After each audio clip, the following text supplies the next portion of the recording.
उनके पास हॉस्पिटल में व्यवस्था नहीं है, तो ये मेरे देश की अंदर की दशा को दर्शाता है। ये मेरा देश कमजोर हो रहा है कि विश्व के किसी भी मंच पर हम अपने आप को जस्टिफाई कर सकते हैं। वी आर अ मानवतावादी पार्टी।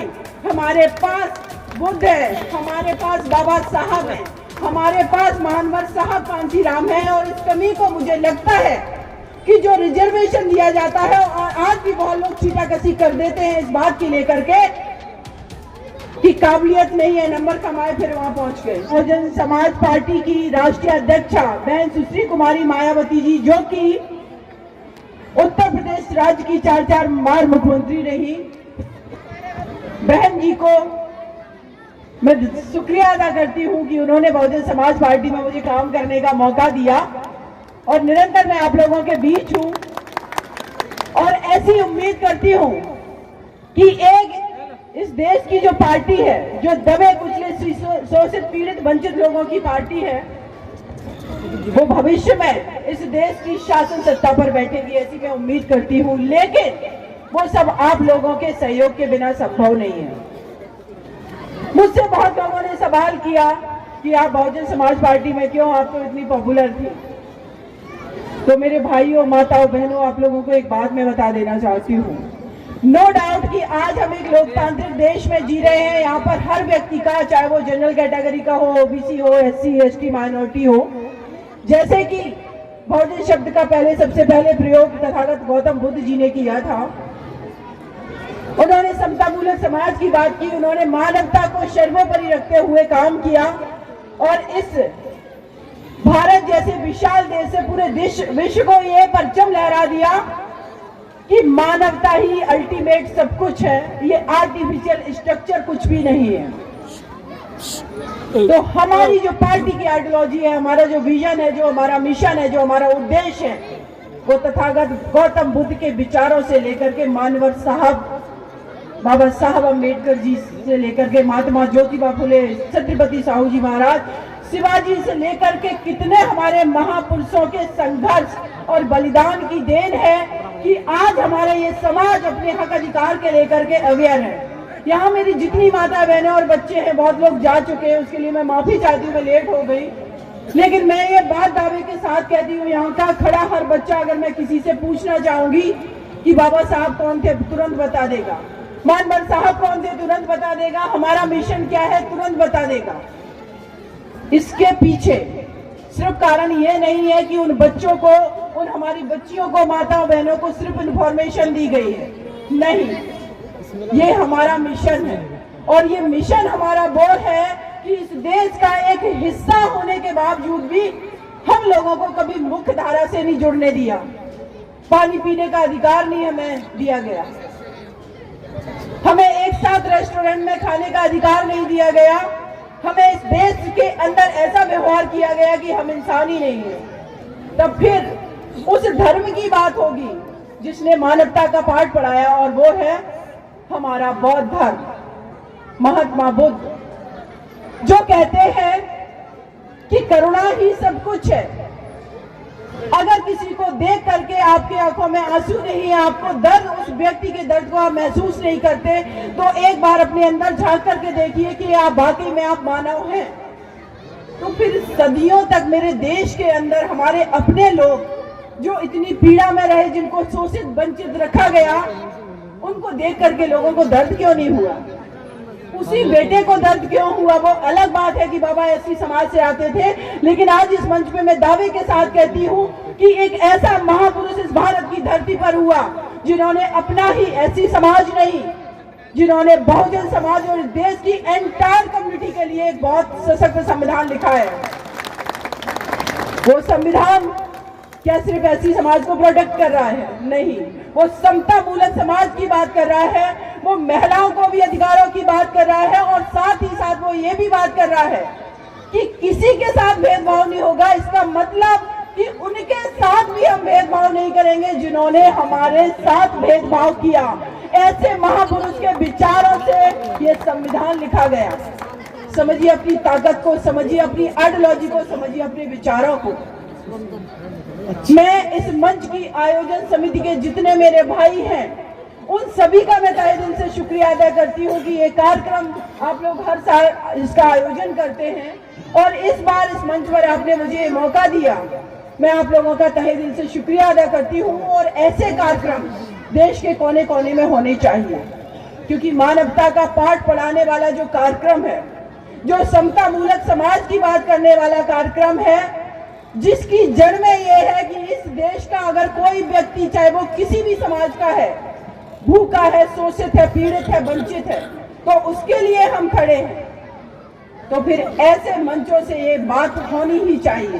फिर ऐसे समाज को इस देश का क्यों ना करता धरता बना दिया जाए, प्रधानमंत्री बना दिया जाए, मुख्यमंत्री बना दिया जाए, लीडरशिप दे दी जाए, क्योंकि हम ही तो वो लोग हैं जो भेदभाव नहीं करते हैं, भेदभाव के खिलाफ लड़ते हैं। और जो भेदभाव के खिलाफ लड़ेगा उससे बड़ा कोई राष्ट्रवादी नहीं हो सकता है, क्योंकि भेदभाव बॉर्डर पर नहीं हो रहे हैं, भेदभाव अपने देश के अंदर हो रहे हैं। अपने लोगों को नीचा दिखाने के लिए, तोड़ने के लिए, उनके हक अधिकार को छीनने के लिए हो रहे हैं। तो इस भेदभाव से कमजोर कौन हो रहा है? क्या एक सिर्फ कम्युनिटी कमजोर हो रही है? नहीं, ये देश कमजोर हो रहा है। जब इंटरनेशनल लेवल पे कोई भी मानक आते हैं कि भारत पूरे विश्व में गरीबी की रेखा में सूचकांक में कौन से स्तर पर है, तो हम निचले पायदान पे चले जाते हैं।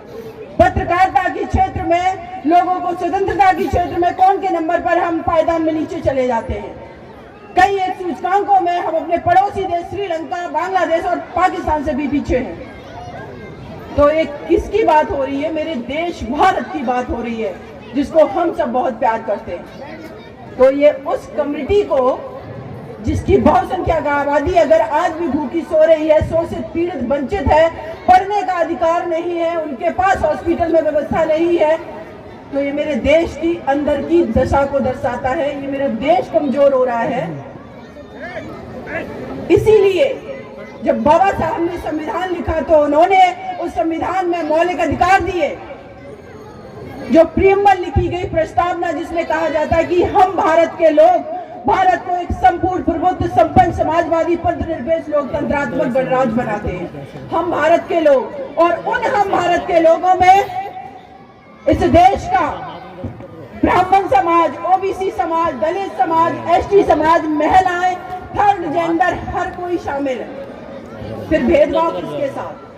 बाबा साहब ने वो संविधान लिखा सबको रिप्रेजेंट करते हुए, कि पूरे भारत की सारी कम्युनिटी के हक अधिकार इसमें समाहित हैं और उनकी जो इच्छाएं हैं, उनके जो उद्देश्य हैं, वो सब इसमें समाहित हैं। तो ये हम लोगों को विचार करना है कि हम ऐसे समाज से आते हैं, हम ऐसी पार्टी की आइडियोलॉजी से आते हैं, हमारा मिशन इतना स्ट्रांग है कि विश्व के किसी भी मंच पर हम अपने आप को जस्टिफाई कर सकते हैं। वी आर अ मानवतावादी पार्टी।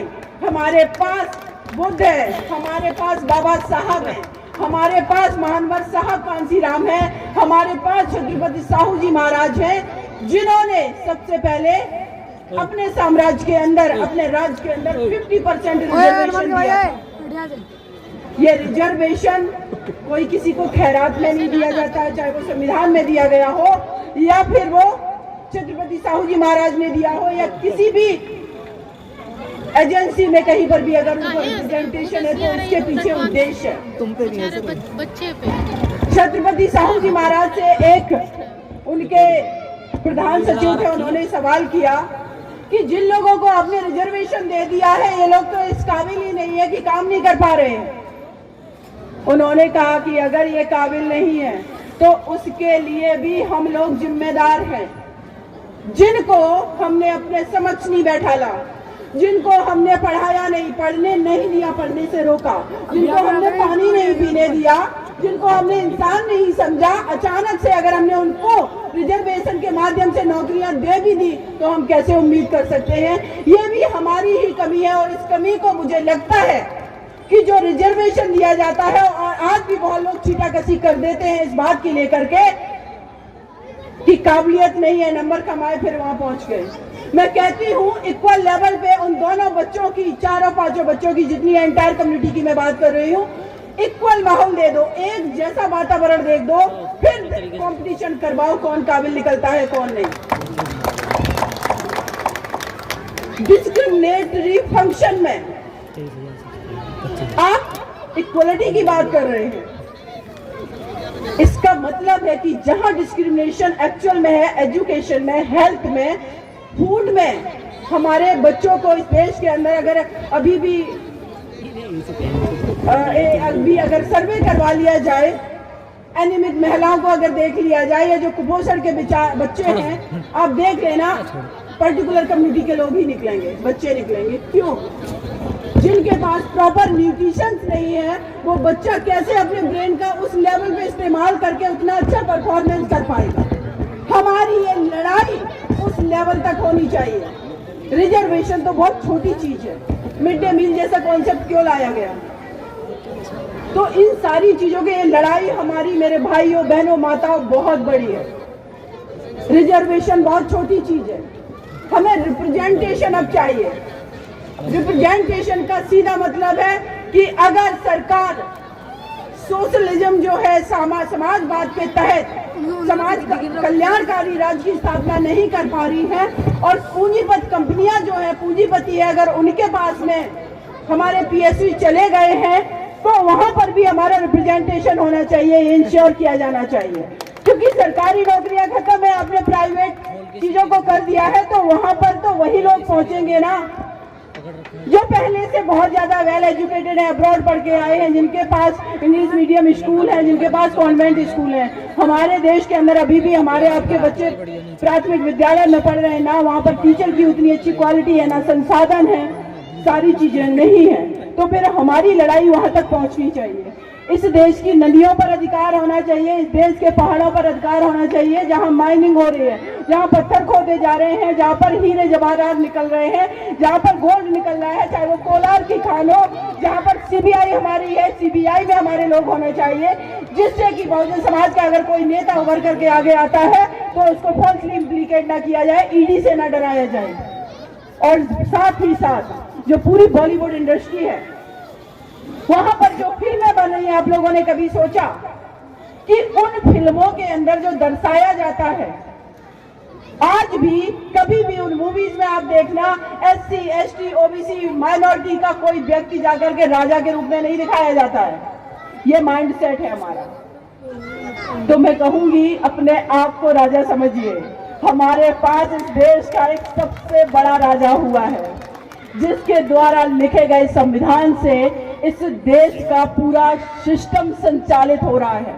चाहे वो प्रधानमंत्री कैसे बनेगा, कैसे हमारी कैबिनेट वर्क बनेगी, कौन राष्ट्रपति बनेगा, राष्ट्रपति का चुनाव कैसे होगा, विधानसभा के चुनाव कैसे होंगे, एक बच्चे का अधिकार कैसे क्या होगा, एक महिला का अधिकार क्या होगा, सारी कम्युनिटी के अधिकार क्या होंगे, ये सारी चीजें पूरा एक बहुत स्ट्रांग, पूरे विश्व का सबसे बड़ा दस्तावेज लिखने वाले आपके हमारे बाबा साहब भीमराव अंबेडकर जी ने लिखा। तो हम लोग कौन है? एक्चुअल में हम लोग किंग हैं, और ये फीलिंग हमारे अंदर भावनाएं होनी चाहिए। हम किसी से कमजोर नहीं है, हम किसी से नीचे नहीं है, इस चीज का हमेशा याद रखना है।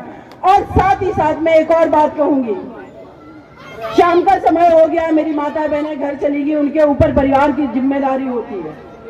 लेकिन ये बात मैं इसलिए कहना चाहती हूँ कि माता और बहनों से ज्यादा ये बात मेरे भाइयों को सुनना बहुत जरूरी है, और इम्प्लीमेंट उनको करना बहुत जरूरी है।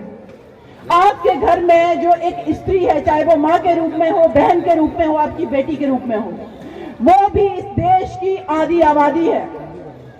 आप लोग जितने यहाँ खड़े हुए हैं, अगर इतनी ही हमारी माता है, बहनें, आपके घर की जो बेटी, माँ है, बहू है, पत्नी है, जो भी है, आप समझो जस्ट डबल हो जाते हो। तो आप जितने स्ट्रांग हो, आपके पास जो आइडिया है, आपके पास जो इन्फॉर्मेशन है, आपके पास जो नॉलेज है, आप सोचिए, उस स्त्री को भी आपने उतना ही मौका दे दिया तो आपका मिशन इस देश का सबसे स्ट्रांग मिशन साबित होगा। और बेटियां प्रूव करके दिखा रही हैं। अभी रिसेंटली मैंने देखा, सानिया मिर्जा, उत्तर प्रदेश की सहारनपुर की बेटी है, एनडीए क्वालिफाई किया है। आपकी बेटियां किसी से कम नहीं है।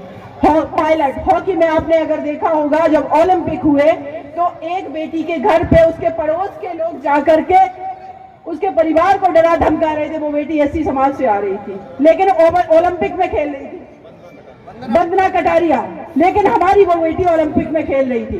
आप समझिए हमारे घर की बेटियां भी उतनी स्ट्रांग हैं।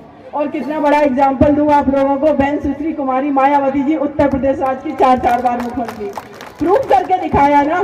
उस बेटी को मौका मिला ना घर से निकलने का, जिद की। आपकी बेटी जिद करती है अगर पढ़ने के लिए, जिद करती है बाहर घूमने के लिए, दुनियादारी को समझने के लिए, निकलने दीजिए उसको। आपका बेटा अगर जिद करता है, निकलने दीजिए उसको, उसको बनने दीजिए बाबा साहब के विचारों से और एक कदम आगे बढ़ने दीजिए, उसको बनने दीजिए दूसरा अंबेडकर।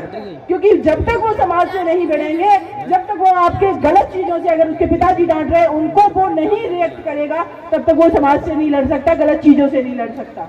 तो अपने घर में अपनी बेटियों को स्ट्रांग बनाइए। लोग मुझसे कहते हैं निर्भया केस में आपने 4 लोगों को फांसी की सजा करा दी मैम। आप सोचिए, मुकदमा मैंने लड़ा